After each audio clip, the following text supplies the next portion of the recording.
düşünürəm ki, nə peşəkarlıq baxımından, nə çempionatın səviyyəsi baxımından biz Ermənistandan heç cür geridə deyilik. Necə olur ki, bu ölkənin indi bizdən düşmənçiliklər var deyə misal çəkirəm.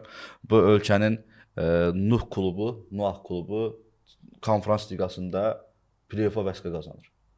Bu zirə Nuhdan daha yaxşı komandadır. Peşəkarlıq baxımından daha yaxşı. Baş məşqçisi, tarix yazmış bir şəxsi.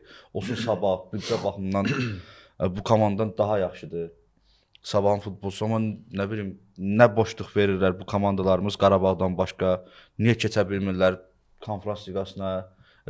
UEFA bu turniri yaratdı ki, Azərbaycan klubları, Azərbaycan tipində ölkələrin, bax Ermənistan, Belarus, Bolqarıstan, nə bilim, Gürcüstan kimi ölkələrin, Kosova kimi ölkələrin klubları Avrokubok həyəcanı yaşasınlar.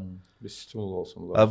Bizim komandalarda 28 milyon pul xərcləyir, 30 milyon pul xərcləyirlər. Gedib heç ora birinci mərhələdən uduzurlar, ikinci mərhələdən uduzurlar Araz Naxçıvan və yaxud da ki, sonra gəliblər ki, rəqib bizə güclü düşdü. Bəs bu rəqib bizə güclü düşdüsə, 6-7 il bundan qabaq yaranan Nuh.